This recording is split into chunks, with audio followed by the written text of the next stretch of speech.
अरे, सुना है तुमने? वह है ना, गांव की सबसे सुंदर लड़की साक्षी। उसकी शादी उसके घर वालों ने एक बूढ़े आदमी से कर दी। हाँ, उसके तो जवान बच्चे भी हैं। ये बात पूरे गांव में फैल गई है कि उसने अपने पति को मुंह भी नहीं लगाया, बल्कि उसका चक्कर अपने पति के जवान बेटे से ही चल गया। तौबा तौबा, कैसे कैसे दिन आ गए हैं। आजकल की औरतें तो अपनी औलाद भी नहीं देखती। खैर, हमें क्या। दरअसल यह कहानी है साक्षी की। साक्षी गांव की सबसे सुंदर लड़की थी। उसके परिवार में सिर्फ वह और उसकी माँ सुमन रहते थे। घर के हालात खराब थे, कोई कमाने वाला नहीं था। साक्षी थोड़ी बहुत सिलाई करके घर चलाने लायक कमा लेती थी। इसी सब के चलते सुमन हमेशा चिंता में रहती थी। माँ, तू ऐसे चिंता में क्यों रहती है? सदा चिंता करने से तेरी तबीयत भी खराब हो जाती है। हमारे पास तो दवाई के लिए पैसे भी नहीं होते, फिर तू इतना क्यों सोचती है? इसलिए तो इतना सोचती हूँ बेटी। हमारे सर पर कोई नहीं है जो हमारा खर्चा उठा सके, हमारे बारे में सोच सके। माँ, मैं हूँ ना, मैं करती हूँ ना काम। जितना भी मुझसे होता है, थोड़ी बहुत सिलाई करके घर में खाना पकाने लायक मैं कमा लेती हूँ। सिर्फ खाने से जीवन नहीं कटेगा बिटिया। तेरे से छोटी गांव की सारी लड़कियों की शादी हो चुकी है। एक तू ही है जो अभी तक कुंवारी बैठी है। हमारे पास तुझे देने को कुछ नहीं है, इसलिए कोई तेरे इतने सुंदर होने के बावजूद भी तुझसे ब्याह नहीं करता। बस यही चिंता मुझे खाए जा रही है। ब्याह भी हो जाएगा माँ, इतना सोचा कर। ऊपर वाले ने मेरे लिए भी किसी को तो बनाया ही होगा ना। हाँ बेटिया, सही बोल रही है। बस मेरी यह चिंता और मिट जाए। यह चिंता साक्षी को भी थी। हर कोई उसे कुंवारेपन का ताना देता था। शादी न होने पर उसे रोजाना लोगों के ताने सुनने पड़ते थे। अगले दिन साक्षी राशन लाने बाजार जा रही थी। तभी मोहल्ले के कुछ लड़कों ने उसे घेर लिया। अरे साक्षी, तुम्हारी शादी तो कहीं होती नहीं, हमसे ही दोस्ती कर लो, दिल बहलाने के लिए सही। हाँ हाँ, एक मौका तो देकर देखो। अरे, तुम्हारी सारी चिंताएं मिटा देंगे। यह सब देखकर साक्षी काफी घबरा गई। देखो, मुझे जाने दो। मेरी माँ मेरा इंतजार कर रही होगी। ईश्वर के लिए मुझ पर दया करो। यह सब देख मोहल्ले की औरतें साक्षी को बात बनाते हुए कहती हैं। अरे, अबला नारी बनने का ड्रामा क्यों कर रही है? जब तेरी माँ तेरा ब्याह नहीं करती तो ये लड़के तो तुझे छेड़ेगी ही ना। इसमें इनकी क्या गलती है? सही कहा बहन जी, अपनी सुंदरता का फायदा उठाती है ये साक्षी। ऐसे सज धज के बाहर निकलती है तो लड़के तो पागल होंगे ही। यह सुनकर साक्षी रोने लगती है। वह लड़के उस पर हंस रहे थे और पूरे मोहल्ले की औरतें और आदमी उसे ही गलत बोल रहे थे। दूर खड़ी सुमन यह सब देख रही थी। मेरी बेटी के साथ इतना सब कुछ हो रहा है। मैं अगर इन लोगों को चुप करने गई तब यह साक्षी का जीना और मुश्किल कर देंगे। नहीं, मैं अब यह सब और बर्दाश्त नहीं कर सकती। मुझे कुछ करना होगा। सुमन सीधा घर आ जाती है। जब साक्षी घर आई तो रोते हुए अपनी माँ को सब सच बता देती है। ये लोग ऐसा क्यों कर रहे हैं मेरे साथ माँ? क्या जिस लड़की की शादी नहीं होती उसका समाज में रहने का कोई अधिकार नहीं होता? ये दुनिया ऐसी ही है बिटिया। जितना कोई दबता है उसे उतना ही दबाया जाता है, और जिसके सर पर कोई नहीं होता उसका दुनिया ऐसा ही तमाशा बनाती है। मैंने देखा वो सब जो तुम्हारे साथ हुआ बिटिया। माँ, अगर तू वहाँ थी तो मुझे बचाने क्यों नहीं आई? क्यों उन लोगों को कुछ नहीं कहा? क्योंकि मेरे बोलने से भी उनके मुंह बंद नहीं होते बिटिया। इसलिए अब मैंने सोच लिया है मुझे क्या करना है, तभी उन लोगों के मुंह बंद होंगे। मैं बाहर जा रही हूँ, थोड़ी देर में आ जाऊंगी। लेकिन माँ, तू कहाँ जा रही है और कैसे होंगे इनके मुंह बंद? वापस आकर बताऊंगी बिटिया, तू दरवाजा बंद कर लेना। सुमन सीधा घर से निकल जाती है और साक्षी सोच में पड़ जाती है। उधर सुमन चलते हुए गांव के एक जमींदार सेठ रामनाथ के घर जाती है और रामनाथ के सामने अपने हाथ जोड़ लेती है। मदद कीजिए सेठ जी, बड़ी उम्मीद लेकर आई हूँ आपके पास। कहो, कैसी मदद चाहिए तुमको? आप मेरे पति के मित्र थे। आपने हमारी बहुत बार मदद की है।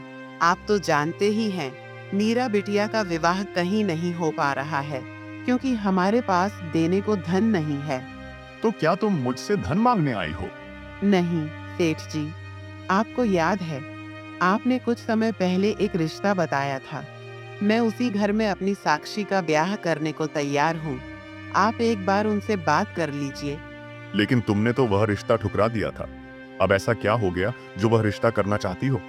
बहुत बड़ी मजबूरी है सेठ जी, खुदा के वास्ते मदद कीजिए। उन लोगों से बात कीजिए और बारात लाने को कहिए।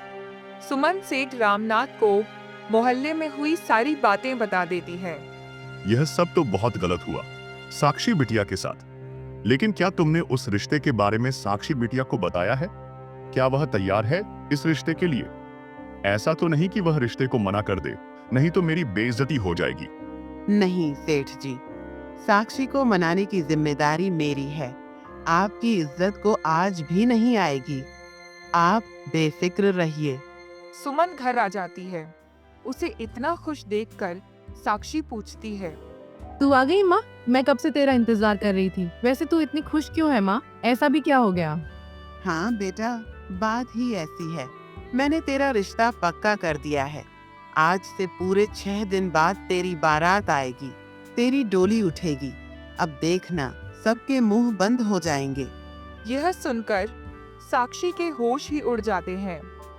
उसे तो वैसे यकीन ही नहीं आता। पहले यह बता माँ, बिना धन मांगे कोई मुझसे ब्याह करने को तैयार कैसे हो गया? तू अच्छे से जानती है ना, गांव का कोई भी इंसान बिना धन के मुझसे ब्याह करने को राजी नहीं है।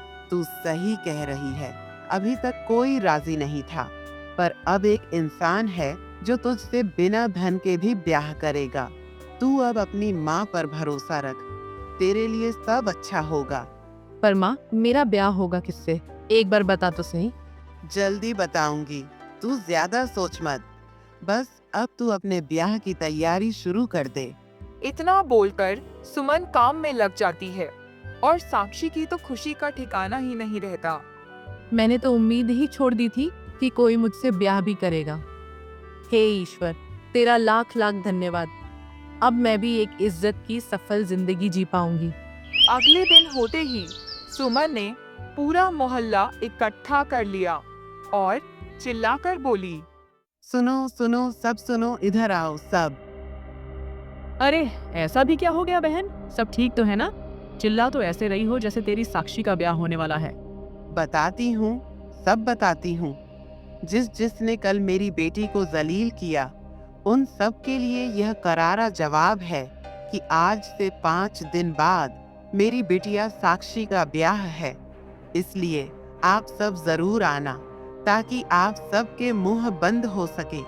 यह सब सुनकर तो पूरा मोहल्ला हैरान ही रह गया। ये कैसे संभव है? मीरा से कौन शादी करेगा? ये तो एक तरह का चमत्कार ही हो गया। ब्याह में जाकर देखना तो पड़ेगा कि आखिर कौन साक्षी से ब्याह करने को तैयार हो गया, वो भी बिना धन के। पूरा मोहल्ला हैरान था। तो वहीं ब्याह से एक दिन पहले साक्षी ने अपनी माँ से पूछा, कल मेरा ब्याह है माँ, अब तो बता दे मेरा ब्याह होगा किससे? ठीक है, बताती हूँ, पर तुझे यह ब्याह करना ही होगा, क्योंकि पूरे मोहल्ले में चिल्ला चिल्ला कर मैंने तेरे ब्याह के बारे में सीना ठोक कर बोला है। अगर यह विवाह नहीं हुआ तो मैं मर जाऊंगी, खुद ही जान ले लूंगी। तभी सुमन जो बताती है उसे सुनकर साक्षी के होश उड़ जाते हैं। उसे अपने कानों पर यकीन नहीं आता। इतना बड़ा धोखा माँ, मुझसे एक बार पूछा भी नहीं। ये तूने सही नहीं किया माँ, पर मैं यह ब्याह करूंगी, तेरी इज्जत पे आज नहीं आने दूंगी। दुखी साक्षी हालातों से मजबूर होकर अगले दिन वह शादी कर लेती है। पूरा मोहल्ला उसके पति को देखने आया तो सब लोग सोच में पड़ जाते हैं। ओह, तो इससे हुआ है साक्षी का ब्याह। इसकी उम्र तो 50 साल है, ये तो बूढ़ा है। मैं भी तो सोचूं कि आखिर कौन तैयार हो गया बिना धन के ब्याह करने को। लो बताओ, इस बूढ़े से शादी कर दी गांव की सबसे सुंदर लड़की की। अरे, इस आदमी को मैं जानती हूँ। इसका नाम सेठ हरिश्चंद्र है। इसकी पहली पत्नी मर गई थी। इसके 2 जवान बेटे भी हैं। बड़ा बेटा राहुल जो 18 साल का है और छोटा बेटा अर्जुन जो 12 साल का है। और तो और सेठ हरिश्चंद्र की एक बेवा बहन भी है जो सेठ हरिश्चंद्र के पास उसके घर में ही रहती है। कहते हैं कि वही घर की मालकिन है। साक्षी हालातों के सामने मजबूर थी। उसकी समझ में नहीं आ रहा था कि वह क्या करे। मैं जानती हूँ बिटिया, तू इस विवाह से खुश नहीं है, पर सेठ हरिश्चंद्र एक अच्छे इंसान हैं। वो तुझे खुश रखेंगे। मैंने यह विवाह आपके कहने पर किया है माँ, पर मैं इस रिश्ते को पूरे दिल से निभाऊंगी और एक अच्छी पत्नी बनूंगी। बहुत खूब बिटिया, ईश्वर तुझे खुश रखे। साक्षी अपने ससुराल आ जाती है। आते ही उसका पति हरिश्चंद्र उससे कह देता है, मैंने तुमसे ब्याह केवल अपने मान सम्मान और समाज में इज्जत की वजह से किया है।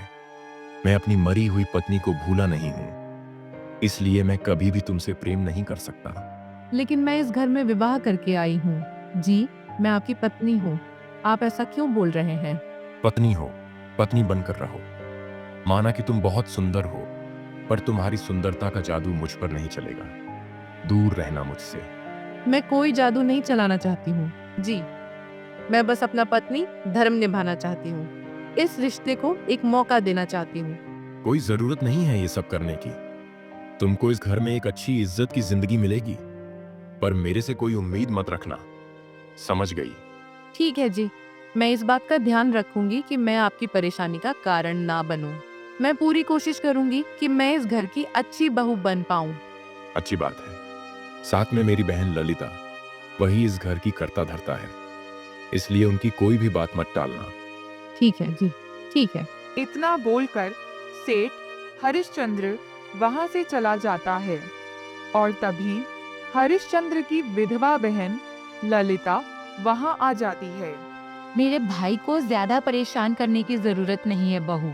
तेरा काम है इस घर के सारे काम करना, दोनों बच्चों का ध्यान रखना। ठीक है, दोनों बच्चे समझे नहीं? हाँ, हरिश्चंद्र के दोनों बच्चे अब तेरे भी हुए ना, तो उनका ध्यान रखना तेरी जिम्मेदारी बनती है। उनको कोई कमी नहीं होनी चाहिए। ठीक है दीदी, आप जैसा बोलेंगे मैं वैसा करूंगी। ठीक है, तो फिर अब मुंह क्या देख रही है? जाकर बर्तन धो ले और खाना भी पका ले। आज ही मेरा ब्याह हुआ है, आज ही मैं इस घर में आई हूँ और आज ही काम करूँ। तो क्या यहाँ महारानी बनने आई है? अरे, तो तुझे यहाँ हरिश्चंद्र की पत्नी नहीं, नौकरानी बनाने के लिए लाई हूँ मैं। ठीक है दीदी, मैं अभी सब कर देती हूँ। मैं जाती हूँ। और हाँ, ध्यान रहे, मेरी कोई भी चुगली मेरे भाई हरिश्चंद्र से की ना, तो तेरे साथ बहुत कुछ कर दूंगी। ठीक है, अब जा। साक्षी दुखी होकर शादी के दिन ही घर के कामकाज में लग जाती है। हे ईश्वर, कहाँ फंस गई हूँ मैं? ऐसे कैसे चलेगा? किसी को मेरी परवाह नहीं है। मेरे जितनी उम्र के बच्चों की मैं माँ बन गई। जब वह मुझे माँ बोलेंगे तो कितना अजीब लगेगा। जिंदगी उलट पुलट हो गई है मेरी तो। साक्षी को ऐसा करोड़ देख ललिता खुश हो जाती है। तुझे हम इस घर में बहू नहीं, नौकरानी बनाकर लाए हैं। मैं तेरा इस घर में जीना हराम कर दूंगी, इतना कि तू मेरे सामने सर उठाने से पहले 100 बार सोचे। ऐसे ही कुछ दिन बीत जाते हैं। हरिश्चंद्र अब साक्षी का थोड़ा ध्यान रखने लगा था। मैंने तुमको पत्नी का दर्जा नहीं दिया, फिर भी तुम मेरा और मेरे बच्चों का इतना ध्यान रखती हो। मैं तुम्हारा धन्यवाद करना चाहता हूँ। कैसी बात कर रहे हैं जी? आप, यह घर अब मेरा भी तो है और यह सब करना तो मेरा फर्ज है। सही कह रही हो तुम एक अच्छी जिंदगी के लायक हो। बस मैं ही तुमको पत्नी का दर्जा नहीं दे सकता, इसलिए मुझे माफ कर देना। माफी मांगकर मुझे छोटा मत बनाए जी। आपने जितना भी दिया है मेरे लिए वही बहुत है। मैं उसमें बहुत खुश हूँ। आप अब जाइए, आपके जाने का समय हो गया है। ललिता यह सब देख रही थी, जिससे वह चिंता में आ जाती है। यह हरिश्चंद्र की पत्नी बनकर इस घर में आई है। हरिश्चंद्र इस पर ध्यान भी बहुत देने लगा है। कल तक तो हरिश्चंद्र इससे बोलता भी नहीं था, आज इतनी बातें भी करने लगा है। ऐसा भी क्या हो गया? ललिता ने चिंतित होकर सोचने लगता है।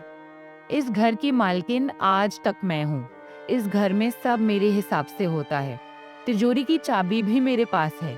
आज नहीं तो कल हरिश्चंद्र इसे अपना लेगा और घर की मालकिन यह साक्षी बन जाएगी। अगर ऐसा हुआ तो मैं कहीं की भी नहीं रहूंगी। मुझे कुछ करना होगा जिससे हरिश्चंद्र कभी साक्षी को ना अपनाए। पर क्या, कुछ तो सोचना पड़ेगा मुझे। ऐसे ही 2 दिन बीत जाते हैं। ललिता को कुछ समझ नहीं आता कि वह क्या करे।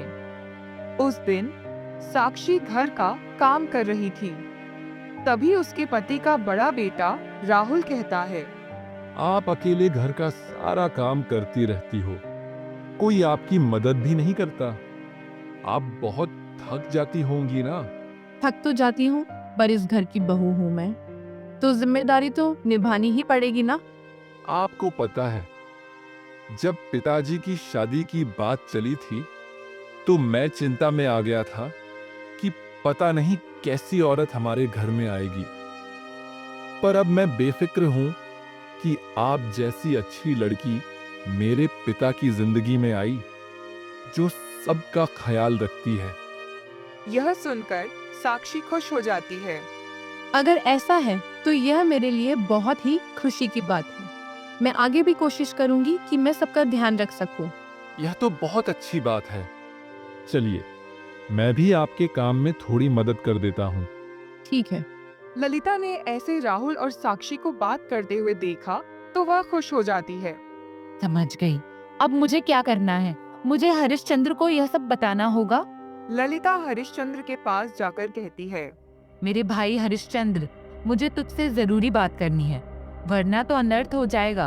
हाँ दीदी, बोलिए, सब ठीक तो है ना? आप परेशान दिख रही हैं। तेरी पत्नी सही लड़की नहीं है। वह इस घर के लिए बिल्कुल सही नहीं है।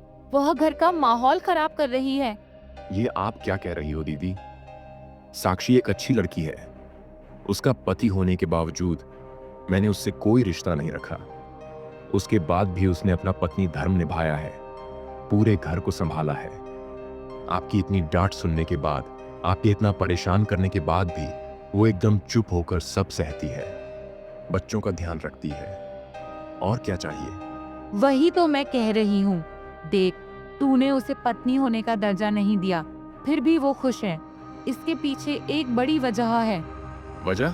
कैसी वजह? वजह यह है कि वो यहाँ तेरी वजह से नहीं रुकी, बल्कि तेरे बेटे राहुल की वजह से यहाँ रुकी है। राहुल का और तेरी पत्नी साक्षी का कुछ चल रहा है। नहीं नहीं, मैं नहीं मानता। आप झूठ बोल रही हो। तुझे नहीं यकीन तो बाहर जाकर खुद ही देख। ललिता की बात मानकर हरिश्चंद्र बाहर आकर उनको देखता है। दोनों एक साथ हंस हंस के बातें कर रहे थे, जिन्हें देख हरिश्चंद्र का गुस्सा फूट जाता है। इतना बड़ा धोखा मेरे साथ? नहीं, मैं ये बर्दाश्त नहीं करूंगा। इस लड़की को अपने घर से निकाल दूंगा, बहुत जल्द। यह सब देखकर ललिता बहुत खुश हो जाती है। अब आया ना मजा। अब यह साक्षी मेरे घर में नहीं रहेगी और यह घर पहले की तरह मेरा हो जाएगा। कई दिन बीत जाते हैं, पर हरिश्चंद्र का गुस्सा शांत नहीं हो रहा था। उसने कई बार राहुल और साक्षी को साथ देखा और एक दिन हरिश्चंद्र बर्दाश्त ही नहीं कर पाया और उसे घर से निकालकर बाहर खड़ा कर दिया। निकल जाओ मेरे घर से। तुम मुझे अपने घर में नहीं चाहिए। आप मुझे घर से क्यों निकाल रहे हैं जी? कोई देखेगा तो क्या कहेगा? कहेगा तो कहने दो। मेरे घर में रहकर मुझसे ही गद्दारी की है तुमने। अरे, अगर मैं पति होने का फर्ज नहीं निभा पाया तो तुम मुझे धोखा दोगी? कौन सा धोखा जी? मैंने कोई धोखा नहीं दिया। भले ही आपने मुझे पत्नी का दर्जा नहीं दिया, पर मैंने अपने पत्नी होने के सारे फर्ज निभाए हैं। सच जानना चाहती हो ना?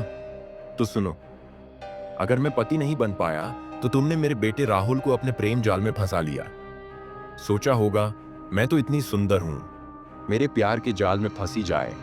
यह सुनकर तो साक्षी के होश ही उड़ जाते हैं। ये आप क्या बोल रहे हो जी? भले ही राहुल मेरी उम्र का है, पर रिश्ते में वो मेरा बेटा ही लगता है। उसके बारे में मैं ऐसा कुछ भी नहीं सोच सकती। झूठ मत बोलो, मैंने खुद देखा है।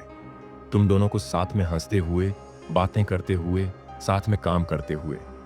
तुमने क्या सोचा कि तुम यह सब करती रहोगी और मुझे कुछ पता नहीं चलेगा? जाओ, निकल जाओ मेरे घर से।